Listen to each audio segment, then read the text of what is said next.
You'd think all Nigerian celebrities are friends, but Wizkid once smashed a bottle on Dammy Krane's head.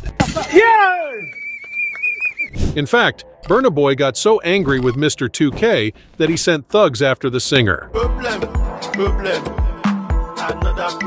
This shouldn't come as a surprise because, as we all know, the Nigerian entertainment industry is filled with so much drama. Don't call to my brother and tell me, bro, who is your bro? Some will say, you're so fine, bro. Alpha, bro. Hey, Sorry for the laugh. That's why, in this video, I'll be showing you a list of Nigerian celebrities who hate each other. Number 1. Davido and Wizkid. These days, it's almost impossible to be on Twitter and not see at least one argument between Wizkid FC and 30BG. Their rivalry can be traced back to the time both artists began to gain popularity. And when there's someone that's very talented in a particular field, the universe always finds a way of raising up an equally talented person to rival him. What is the meaning of this? The best part? Both of them came from totally different worlds. Davido was born into a wealthy family, so some might feel he had it easier than Wizkid, who had to start all the way from the bottom. But at least both artists are totally dominating the Nigerian music industry today. And who knows? Maybe one day they will team up to make a song. Number 2, Wizkid and Scales. For two artists that began their careers under the same record label, things turned out pretty differently for them.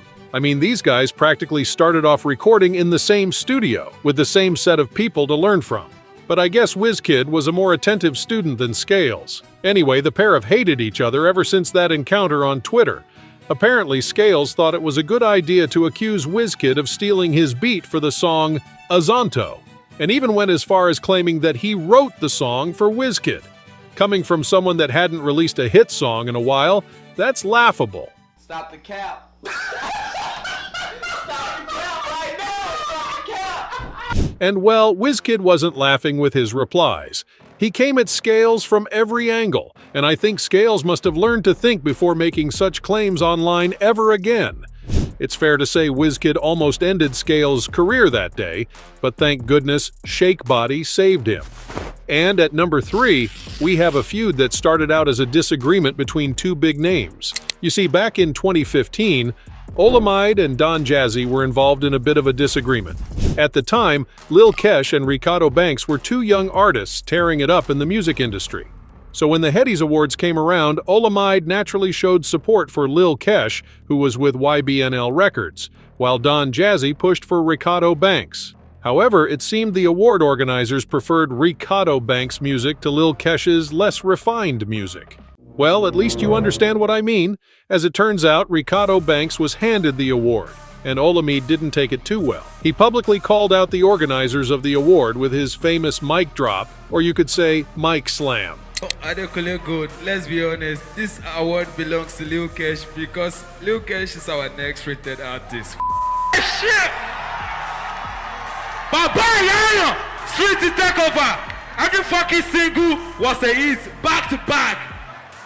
From lyrically to shocky to FS Joku, couldn't for anybody. This man! Anyway, Don Jazzy quickly fired back at Olamide, asking him to come claim the prize if he needed it. That's sure to get Olamide angry. Ebon, Malamide, if you want the car, come and collect it. God bless you. Number 4.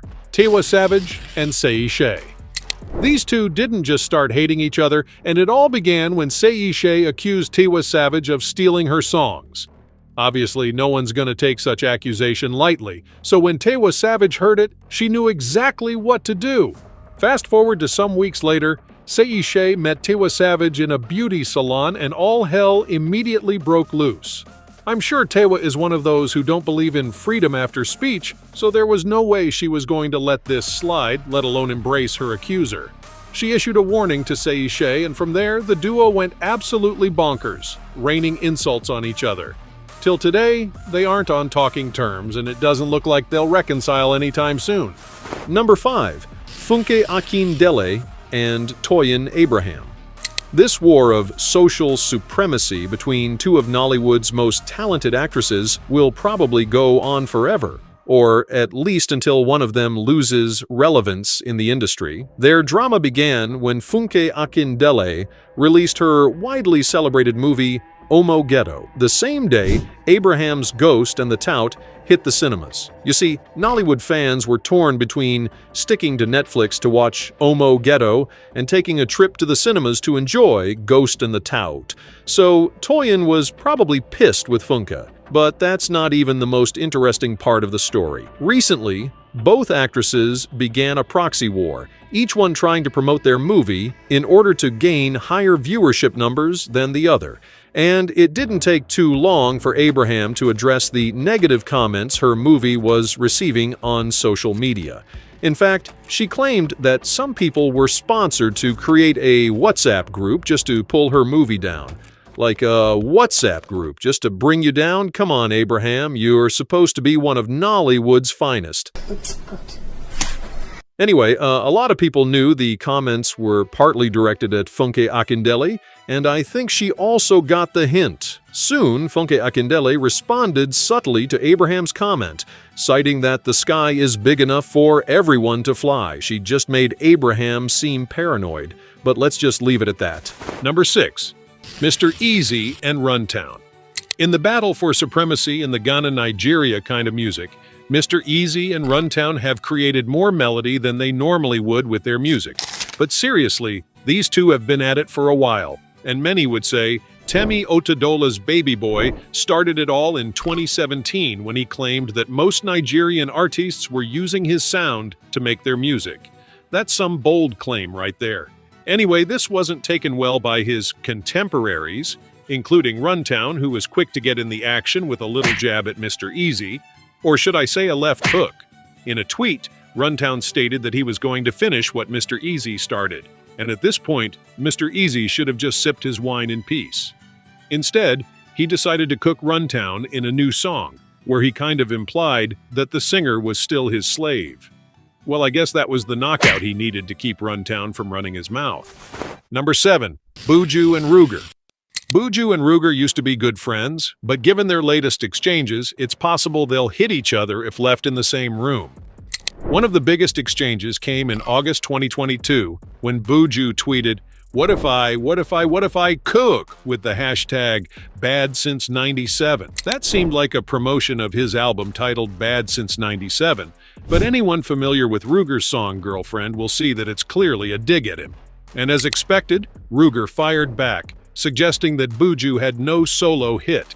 You'd think Buju was going to end it there, but he came back with guns blazing, accusing Ruger of inflating his numbers with streaming farms. He finished Ruger by attaching a picture of Ruger's Pandemic EP and Second Wave, which sat at number 64 and 33, respectively, on the same chart that Buju's album topped.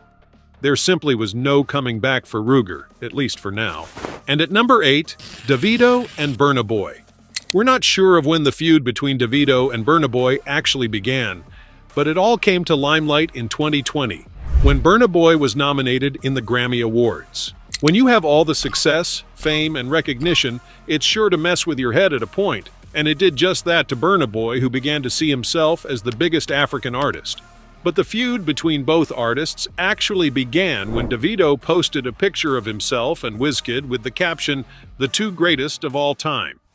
This sparked Burna Boy's outrage, and he replied with a post comparing Davido to a terrible football player whose father bought the football team to enable him play. In reality, Burna Boy was referring to Davido's wealthy background as the reason for his success, and also subtly implying that Davido didn't actually possess any musical talent. That's definitely not a nice way to talk about anyone, but at least Burna Boy didn't kick someone this time. And that's a wrap on the Nigerian celebrities that hate each other. Which of them do you find the most interesting? Let us know in the comment section below.